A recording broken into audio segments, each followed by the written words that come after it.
I don't know if Gavin. I need to find out if he's older or younger. Creationist. Do either of you guys know if he's older or younger? I think he might be older. Older. I think so. Yeah. What's this debate about? The title of the debate is going to be Does the God of the Bible exist? And it's on the 16th. Eddie Brute Facts is going to do it on his YouTube channel. Well, it's like, what is he going to... Is he going to bring up empirics? Because if he is, I would demand from him to submit them before the debate.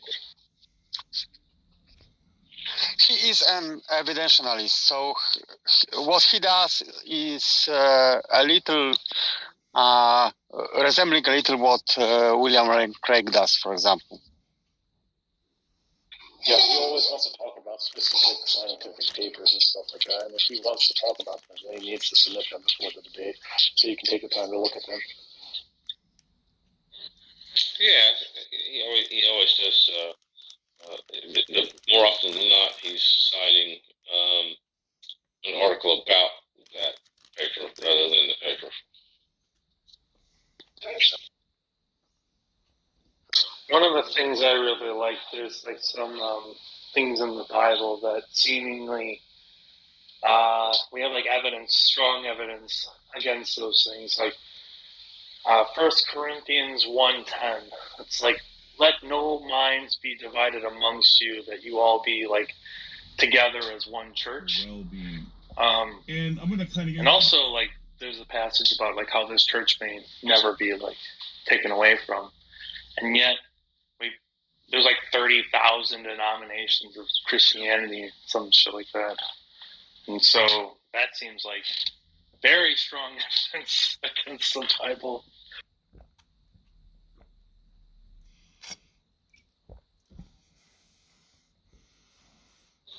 Yeah, how do you pick which God, right? Well, I assume that we're talking about the Bible God. Oh,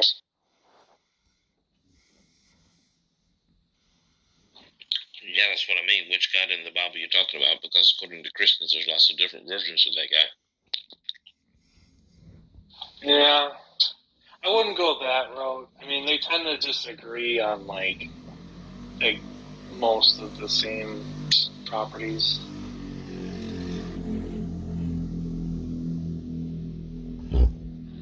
Oh yeah, I wasn't going to use that in the debate at all. But, yeah, I was hoping T was going to be here, and I was going to kick everybody out. It was just going to be T and I in closed room because I didn't want to give away my strategies and talk too much about it with other people. So, truthiness. Yeah, just debate truthy. There you go. Did you read those articles, Jeff?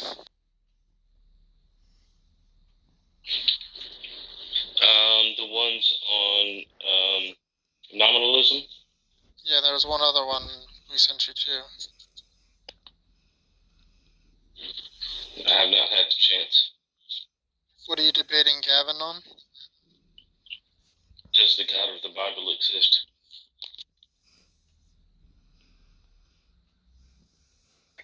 I just don't like debates like that because it's like, that's like a topic that's incredibly broad. Like, what does that even mean? Yeah. What are you going to do? Yeah, I've had my reservations, but we'll give it a whirl, see what happens at the end of the day. Quite frankly, Gavin's a fucking idiot. So, like, if he's going to do what he know. normally does, you need to make sure that he sends you the sources that he's going to cite as evidence. Like, that's really important, I think, when dealing with him. Yeah, I can do that. And Can't you imagine in 5 seconds how the debate will go? I'm sorry? Can't you imagine in 5 seconds how the debate will most likely go? Yeah? Yeah. Well, there he went. Yeah, I could imagine in 5 seconds how I think it's going to go. I hope that he does better than what I think he will do. But, like, it's ultimately going to be about what the source of truth is. Like, what are you going to point to as a source of truth? Science? No. So what is it going to be? I'm not sure that truth exists. Okay, so the debate's over. Gavin's not a priest, though. He's an evidentialist. He likes I was gonna say, I don't think he's gonna go that road, truthfully, just because, like, I think, like, that's probably the better way he should go, but, yeah, I think, like, a lot of these other Christians they don't really use that kind of methodology. Well, I would imagine Gavin's going to appeal to the Bible as a source of truth. Exactly. Yeah. Then that's easily defeated. Okay, but, well, no, that's the thing. If you don't think truth exists, then there's no fact of the matter about anything. I mean, under that view, he would be right, though. I have I guess I would say that I'm more convinced of some things than others. Okay, but, like, it's albedo. It's not that he would be right. It's that there is no right. Well, I think what I meant by right there is, like, he is denying that it is correct. Yeah, but this is why the position is self-undermining. Well, I think it'd be, like, undermining for other reasons. I mean, I think if you say there is no truth, like, you just say, like, well, for you to claim that there's something true, well, that's just false under my view. At least, like, I don't know, it depends on how you mean, like, there's no truth, but, like, if he's just saying, like, everything is false, yeah, I think he'd be right under that. It would just be undermining for other reasons. I'm saying everything is subjective, is what I'm saying. Everything is subjective. Okay, but then there's no meaningful debate. Yeah, you actually have a harder battle doing the subjective route. Well, we're in a room here just having a discussion. I'm not saying how I'm going to have the discussion with Gavin, right? I mean, unless you guys are guess lesson learned, right? Okay, so help me out. Why? What is wrong with me believing everything is subjective? Did you read those articles? I think a necessary precondition to actually answering your question is going to be doing just like a cursory amount of reading in those articles.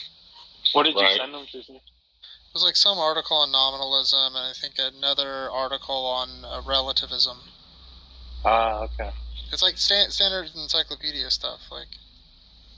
Think about it this way, Jeff. If everything is relative, like if that's true, well, throw away if everything is relative, if you guys are having some like argument or like this dispute about something being true or false, that's not even a dispute because you're both correct. The debate is over because there is no debate. Yeah, it's just silly. Like, this is the thing. You can hold that view. It's just it precludes you from doing certain things in a genuine fashion. It would be very disingenuous to say, well, everything's subjective and there is no truth. But let's have a debate. Okay, fair enough. Okay. Well, then just philosophically for me, how do I reconcile my view of subjectivity with, I would agree that most people think that there is something objective. Like, how's this? If minds didn't exist, there would still be rocks. That would be a fact. But what a rock is, or the actual conceptualization of that, would not exist because that requires a mind, which is contingent on the universe. Sounds like, I mean, truthfully, I don't know what you think, but you're either going to say like there's propositions that exist eternally, if you're by a couple bit of sentences you explained, or some type of grounding inside of a mind. Look, like, there's a million different ways to go about this, okay? Like, idealists are going to have one type of answer, divine conceptualists are going to have some other answer, strict naturalists are going to have a totally different answer. Like, I think what you need to do is, if you don't want to appear ridiculous, is you need to either read those articles and double down on your notion of subjectivism, and then in which case you should just bow out gracefully from the debate and not do it, or read those articles and find that you come to a different position, that relativism isn't the case, and then you should look into grounding whatever you take from that in some other worldview, and then proceed to have a debate where there can be facts of the matter. Okay. All right, that's fair enough. That pushes me along. Yeah. Thanks, Tricky. Relativism. Yeah, I don't want anyone to look silly. I'm just trying to help you a little. Well, I appreciate that. Yeah, because I'm not a philosopher, dude. I don't think I'm fooling anybody by any means by thinking that. Well, and you also seem genuine. I just think that what people underestimate, myself included, often, is how much reading is required to even come close to having even anything remotely interesting to say on these topics. Yep. And yet everybody still comes on here to do so. It's because there's no barrier to just shoot your mouth off. Anyone can do it. Anyone can, like, in real time, just, like, verbally vomit. I always make that analogy is like if you have like a career, like Jeff, other Jeff here, like he's a doctor, and like he knows when someone's talking out of his ass about things in like the medical field pretty quickly. Who's talking? Yeah, exactly. And like if you have like any type of knowledge in something that requires like a lot of background knowledge, you start to realize that once you have that background knowledge, like who's just kind of talking out of their ass. And you just don't know that until you learn those things. It's why I stay away from certain conversations. Like the other day when Juju came in, were you in that room? Yeah. He's like running, trying to make all these points, and we're like, there's multiple logical systems on offer. He's like, what? I've literally had a personal chat with him for like 4 hours one morning because he kept using all these terms, and like he's like me where he wants to like not really, he just wants to learn through talking. And I was like, all right, that's fine, but then if that's the way you want to go, you need to understand that you don't know shit. And once someone in here who has like read all the topics, not even talking about me, just like other people, tell you that this is not how it's used in like the field, you should just believe them, at least tentatively, and then go look it up yourself or confirm it with someone else. Because all these words you're using are like colloquialized. But then it's like with him it's even worse because he has like the semi academic use in his mind and like this colloquialized use in his mind. He kept using contingent and dependent like interchangeably, which that's not quite true. I forget the other ones. It's been a while, but I was like, dude, here's a list of like videos you can like start there. It's like whenever you come to a topic, just go look at the SCP and just read for 10 minutes. Yeah, I can't tell you how many people that talk on topics, clearly have no idea what they're talking about. I've sent them videos and they never reply. No, not even an attempt to engage. And that's where I know I can just write them off as like, okay, this person's like a bad faith actor. Because I'll watch the videos. That I have no problem with. But with the reading stuff, yeah, I get it because I struggle with that same issue. But, it's fine if you want to learn, through talking. But you also can't, like, use this, like, super, like, this is how it is, and I know better, when you haven't even, like, stepped foot into a class, you haven't read anything on the topic, you maybe watched a couple fucking videos of Matt Dillahunty. But, like, again, imagine walking into a chemistry lab and being like, well, look, I don't really know anything about chemistry, but I've got some strong intuitions, so give me some beakers, and let's get at this. We add this cyanide to this potassium. I mean, just people would never do that, but they think philosophy because people like in the pop science field like denigrate philosophy. They're like, well, it requires no particular qualifications. You can just like do it, right? Like, boom. They're just thinking real hard. Yeah. It was like one of the things that like, and actually I was talking about it before I even knew what it was. I was like, there's always something when you're like learning something, like whatever field it's in, that you find out this convention that kind of just like, it's like the eureka moment.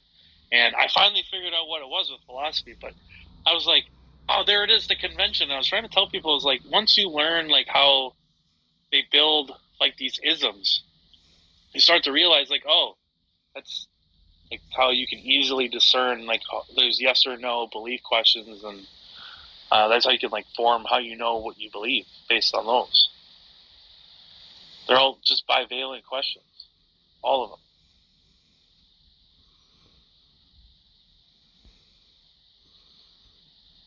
It's crazy. I appreciate it, guys. I think I understand what you're trying to say. Yeah, wish you luck, man. Like this stuff, especially if you're interested in like the intersection of philosophy and theology, this stuff could take 5 years of like steady, everyday reading and watching before you're even a couple layers deep into the onion. Like, there's something that I've heard called the state of the conversation, and that would be like being able to comment on the state of like quantum mechanics as it stands now. Like, imagine the amount of reading that would be required to comment credibly on the state of quantum mechanics. Yeah, good thing I'm not talking about that. Well, I mean, to be frank, like you are. Philosophy is like, it's pretty complicated. Like, I'm not going to try to make like direct comparisons, but it is as vast as practically anything, because there's a philosophy of everything. Philosophy of mathematics, philosophy of physics, philosophy of religion, Yeah, and that's the worst part, is like everybody wants to talk about all of them. It's like, good luck learning them all. Most people, like, if you're like a legit philosopher, you just take one and then you make that your main exactly. Even some of the best top philosophers, they wouldn't even dream to step out of their, like, if they're a philosopher of religion, they're not even going to try to get into the debate on logic. This is just for fun, I guess. I don't know. It's just I'm having some fun. It's like it's not about winning an argument or philosophy for me. It's just see what happens. So enjoy some time. Yeah, but Jeff, you're a musician, right? Yeah, I am. Okay, you play guitar? That's right. Okay, so you've seen people come and purchase guitars and just kind of strum away on them. They're not even tuned. They don't even know what a chord is. They certainly don't know what modes are. They don't know what scales are. And they're not even close to putting some complex chord progression together and making some beautiful harmonic melody, right? Yes. Right. So that is perfectly analogous to what people do typically in philosophical discussions online. Like, they got the guitar, they don't know a damn thing about it, they're just having fun, but that doesn't mean it's pleasing to listen to. Well, then don't listen. Oh, no, I'm not saying that. I'm just saying that, like, often people that are doing this think they're actually creating music, if the analogy can run through. No, I don't think. I don't think that at all. No, this is pretty kind of, I want to do this for me kind of thing. Yeah, it's just pretty self-centered kind of a thing I want to do for me, to be quite honest. Yeah.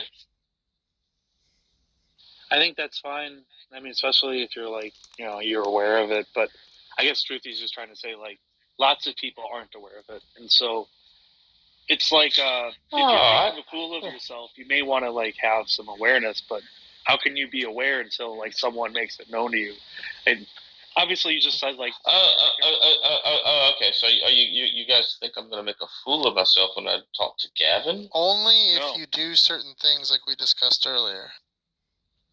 Right. So good. I can steer away from those. Okay. Well, you probably your opinion. I'm not suggesting anything. I was only saying like that's why people may want to be aware of it. This may not even pertain to you at all. It seems like you're already you're fully cognizant of it. So why would I mention it? Yeah, I don't know. Some people thought I made a fool of myself. I would kind of laugh about it. Yeah, cool. Yeah, that wouldn't bother me. Not in the least. I mean, I'm sure I've made a fool of myself. It's all happening. Yeah. For most of it. Yeah, we all have. Because for me, it is sincerely, it's a growth and learning for me, right? Something I want to do, right? I want to do something and push myself into a place I might not be the most comfortable, and I think I've got enough grasp on the basics that needs to be talked about on this particular topic without getting into the philosophical weeds, to hold my own. And I may be wrong, and I don't think you guys pointing out some weak spots. I appreciate that. So yeah. What I would highly recommend is just pick like a document or something like that, read it, and talk about that. Talk about what the implications of that thing is, because in order to have the full-fledged discussion about something as broad as like theology, you're going to need to have the basics covered. And even just trying to understand the basics can take years. What are the basics of theology? No, you know what? I'm just going to say I don't think that that's even like a concept that makes any sense. Well, I'm talking about like philosophy that you would then use to apply to something like theology. Can you give me an example?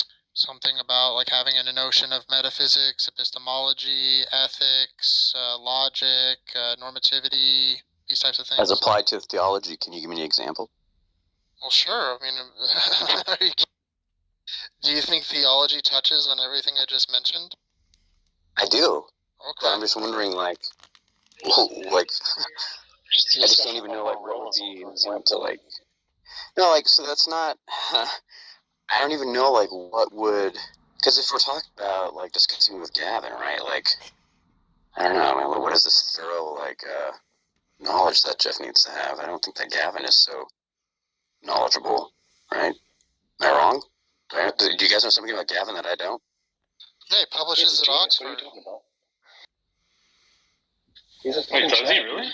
Yeah, you didn't know that? He's got like 2 books. Gavin, Just gonna get shut the fuck up. Yeah, but who cares though, right? Like, you could always just appeal to like some other like metaphysic and say, Wait, you're. Oh yeah, I'm just joking, of course. Oh God, that's what came up there. I was like, fuck, don't tell me toilet brush. They like brought 2 people on stage just by. He goes, yeah, toilet brush. Yeah, I guess I apologize if I've given the impression that I think I'm some kind of a philosophical, You're going to be fine with Jeff. You're going to be fine with Gavin. But what you need to do is message him right now and ask him for the empirics that he's going to be citing in this debate, because he's going to bring up random DUIs and then read the titles of them and not even know the content, and then you're supposed to be able to like form some kind of coherent response, which is just ridiculous. So asking for the empirics, the studies, what are they, and not for a and then also you should talk about and narrow down the topic too if you can, but at least tell you what he's going to be citing, because that's only fair in a debate. I say narrow down the topic, but fuck it, let it play, and then after you guys critique and see what happened. But just go with what you know right now, and if you fucking fall flat, fuck it. But at least if you step into the ring, you get knocked the fuck out. Who gives a shit? Like, you at least fucking did what you did. Yeah, it'll still be more likable. But wait, so Jeff, am I to understand you don't have a topic yet with Gavin? No, it's an easy topic.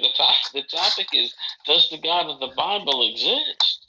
I mean, that's like, dude, I don't. I could see him running through a lot of different areas, though, probably. First, you gotta find out what exist means, which God of which God. It's easy, man. It's just the oldest debate ever. But look, you look. So I know most of the arguments, right? The Kalam cosmological argument, the ontological argument, the argument from design. So I'm aware of most of these. I mean, I'm not going in totally with my hands behind my back, and I am, I'm going to do my preparation, and I'm going to come prepared, and I will do my best, and that's all I can do, right? And I don't I don't know.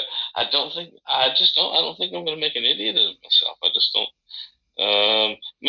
philosophically, right? So some of you philosophy nerds, I think you would only make an idiot of yourself if somebody can point out something that you did wrong and then you just continue to refuse. But if you make a mistake, I don't say that that's an idiot. If you're wrong about something, I wouldn't say you're an idiot. You're doing what you think, and then somebody comes back and they say, "Oh no," you're like, "Oh shit, okay." Yeah, that's what I did with Truthy tonight. He said like, part of what I said was like, don't go down that path. That's not good. Albedo said the same thing. So yeah, so. I think I got to, and Truthy sent me some articles I'm going to read, and it's. I mean, articles will only get you so far, right? If you don't have like the peripheral knowledge to like fill in the gaps, so to speak, right? Plus, like how you apply that knowledge too, it's like intimidating, right? If this is like, if these are areas that you aren't very familiar with, it's very intimidating, and like I don't think that's how everyone even learns. Like we learn from each other and we learn from perceived authorities. You guys talk to Jen on Discord ever, Truthy or Albedo? Yeah, of course. I know you do, Truthy, because I know who you are. Jen, she's of the belief that it's only the case that we learn from authorities or perceived authorities, and I think that she makes a point, right? But I don't think it's the only way, right? I think we can learn from each other just because we're all in rooms bouncing around, knocking into one another, and certain ideas rub off. Wait, does that mean that, like, if you learn something from somebody under you, for example, are they saying, well, that person learned from an authority, so it kind of connects to that? Because, like, I learned something from fucking blue belts and purple belts, and I'm a fucking black belt. So yeah, well, to be fair, I think... So yeah, it's kind of broad to say, like, when we talk about like learning something, right? Like, because they're, but I think just, in general, she's of the thought that we learn from perceived or actual authorities, as opposed to, like, I would say there's truth to that, but I think we also can just learn. Could she learn that from an authority? Well, yeah, she thinks she's the only authority that exists. I don't know who this is. I don't even know how that works, but, anyway. You ever have a kid teach you something like, hey, like, what the fuck is this? And I'm like, what is this? Oh, that's that. Like, somebody was talking about tree sap yesterday. My friend's son, he's like fucking sick. So I'm like, oh shit, I didn't know that. I don't know.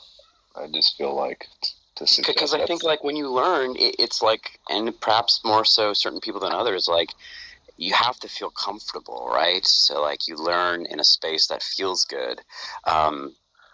You don't learn by people telling you that you're trash and then sending you articles. That's what Truthy's going to do. So he's not trying to help you. He's actually, in fact, not a good faith actor. I like playing with him sometimes, but I will never forget the way he treated me when I first got on Discord, right? Sidelining me, calling me, that's what he's doing to you, Jeff. And Albedo, I don't know why, like, even if, we make cringy, like, appeals to Matt Dillahunty, I feel as though, granted, we can say he's stupid and all this stuff. Yeah, but, like, it's a good start for someone, I think. Not stupid, and then you go beyond that. Albedo, so I'd be curious to know, like, what about, like, let's say we had all of Matt Dillahunty's knowledge implanted into Jeff. Do you think he would have a hard time debating someone like Gavin? I don't think he's going to have a hard time debating Gavin right now, as it stands. Oh, okay. If you're asking me, like, why did I say that? I guess I just have, like, a particular bias against new atheism. I know you do. I know, like, I can feel you cringing. Wait, did you say new atheism or new atheists? Well, it's going to be, like, the same thing to me. Yeah. So, like, if somebody just converted to being an atheist, No, that's not what I mean by new atheist. New atheist is like a particular movement within atheism. Oh, I see. It's somewhat you're appealing to, like, the rhetoric of like theists, right? When you say that, because they've coined that, like, in response to like Hitchens and Harris, and yeah, I mean, if you only follow those guys and then that, but I don't even understand, like, so yeah, cringy on one level, but like if you look at something like the ACA, for example, it's more than just a debate bro community. It's like they also, bleed into other areas of like activism, for example. So if that's your interest, right? If that's your if that's something that you find meaningful and that's what you want to do with your life, then yeah, you might not pursue it on an intellectual or philosophical level as much, but what's an example of new atheism? Like, who is a new atheist? Like Harris and like the Four Horsemen, new atheism. Like, what is it? Harris, Hitchens, Dawkins is one of them, which is weird because he's just like a evolutionary biologist. Like that poor old man, leave him alone. I wouldn't quite put him. There's a couple that are like these. I actually think like the Four Horsemen are probably maybe minus Hitchens when he was alive. They're like these like pseudo or like primordial ones, the ones that like aren't truly new atheists. New atheism is more like they just do particular things, and just having one of them isn't going to be like enough to be called like a new atheist. It's like going to be, you have to meet like a certain criteria, but some of those criteria are like, I just lack the belief of God. They don't take like a stance to hide behind agnostic. They're going to call themselves like they're going to use like that 4-panel thing about agnostic atheist, Gnostic atheist. I'm more of that guy. I tend to be more of that guy. Well, then but it's more than that. Like if you just said like, well, I call myself an agnostic atheist, I'd be like, you're not really like a new atheist. Like that's just like a sign of it. It's like maybe it's something like evidence.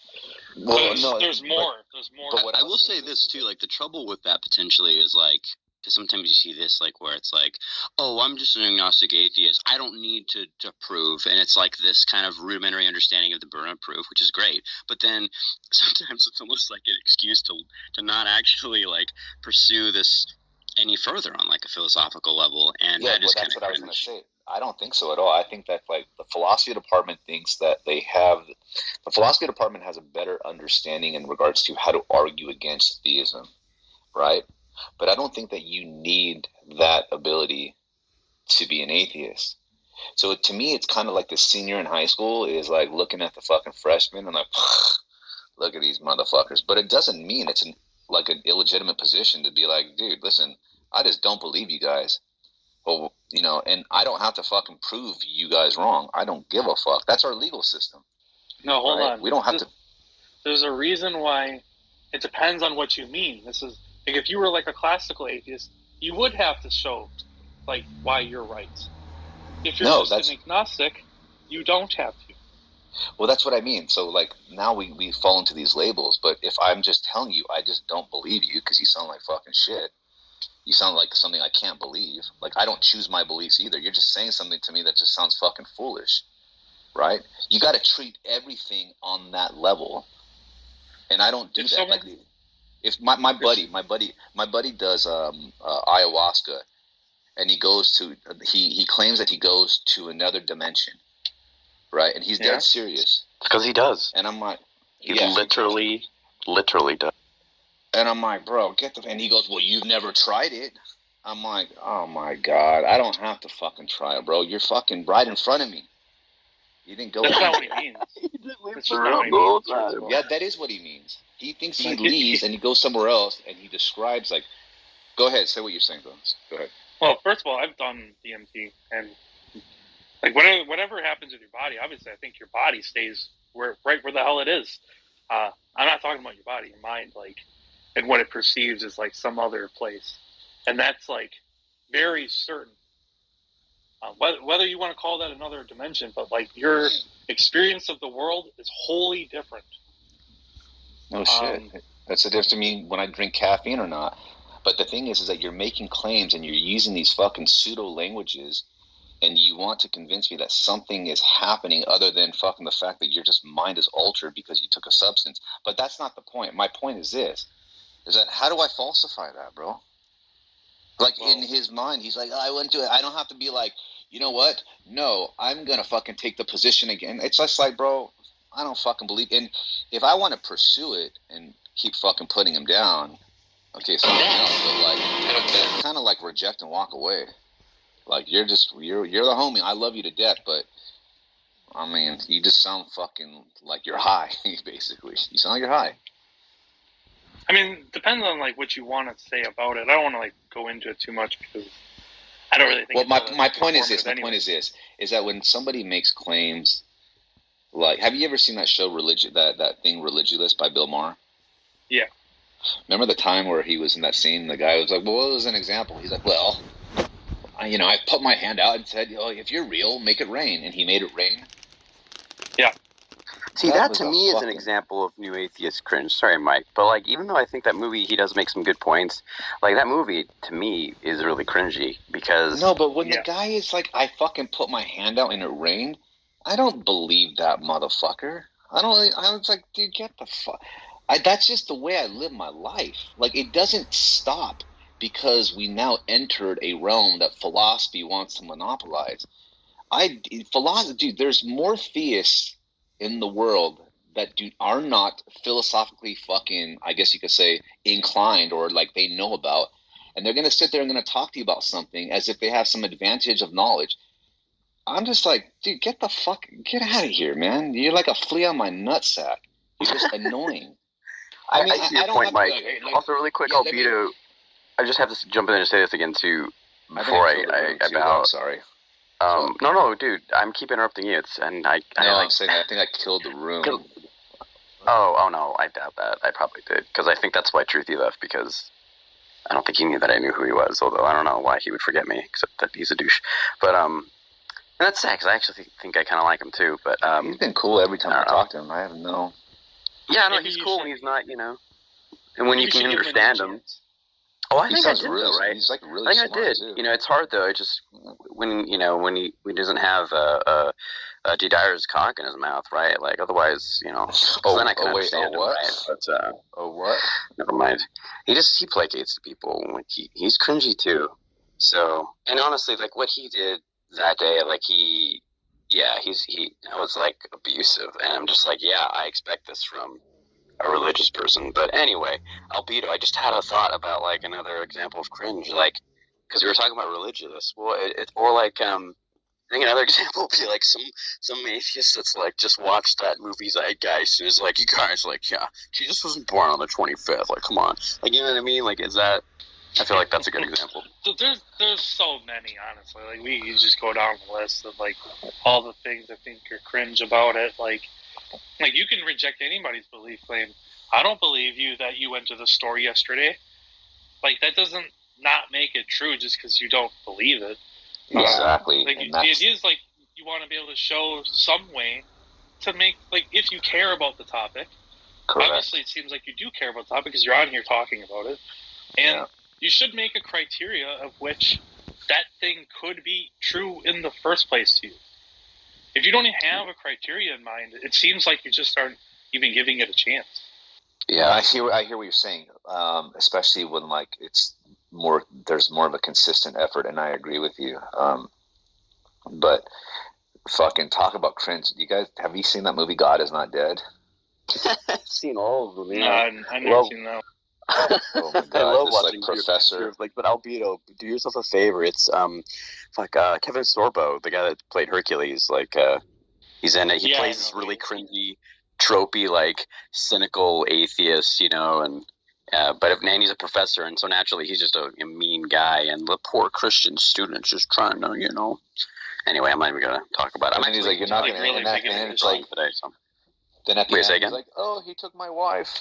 He's super Christian. Yes.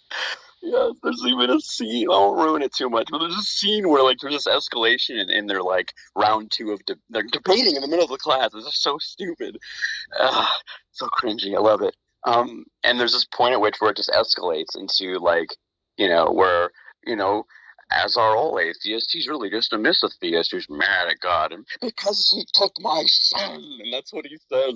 Oh, it's glorious. Yeah, definitely was. I just want to talk with Mike real quick because, this is always because look, I tend to view myself probably closer to atheism only because it's like more of what I've known.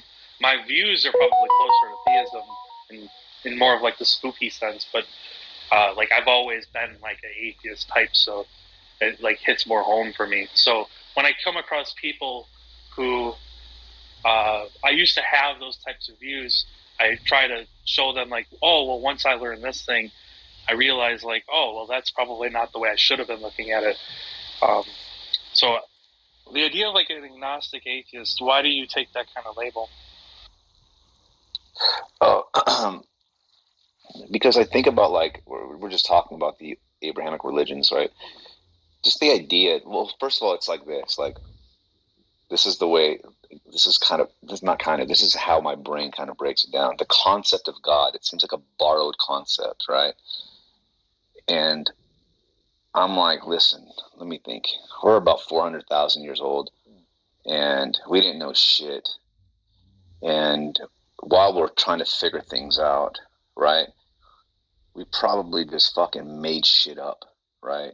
And this is why I love Hitchens, because Hitchens said we'd rather have a bad answer than no answer.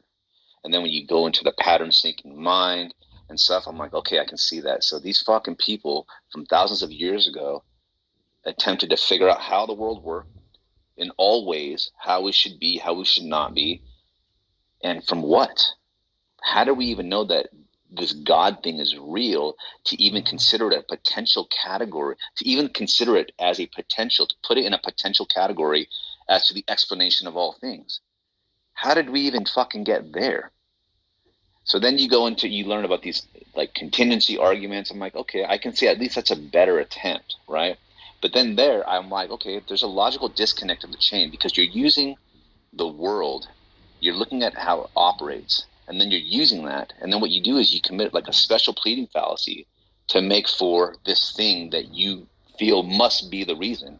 Because Mike, you're kind of all over the place. So if we need to stick on one thing, and then we can kind of move to. Where do you think I? Because all I'm saying is that, like, it's kind of like a timeline. Let's just forget about the contingency part. That's like the main thing. I do not think that these fucking people from way back then figured it out. I don't even know where this concept came from. Fine. That's fine. So you want to say like there's like a better anthropological explanation for God? That's fine. Let's talk about, like, what do you think is the special pleading fallacy that they're committing?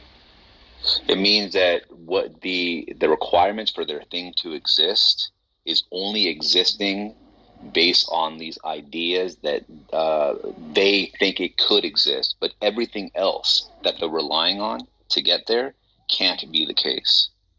Could you give me an example of one of these?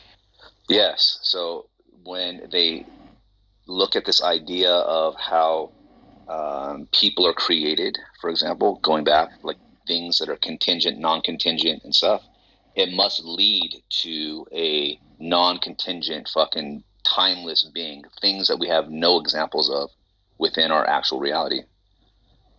And when you ask how you got that, they're going to reference the world that we live in as a way of observing and determining how they came to that position. It must be the case because this is the way it operates. Well, it's like, well, how do you get there when you have nothing from here to see, to basically learn that from? They're just creating this thing that seems to be fucking kind of bulletproof in that sense, when in reality, they're just, where did you get that from? It must be because it must be. Okay. So let's talk about like a causal chain. We agree that things cause other things. I would assume we both agree on that. And seemingly, you could take this and rewind back the history of the universe, and if you take like the Big Bang model even minorly like seriously, it seems like it kind of results in like a close to a single point. Do you agree with any of those? So that's what they say, so I'll just take the expert's word for it. Yeah.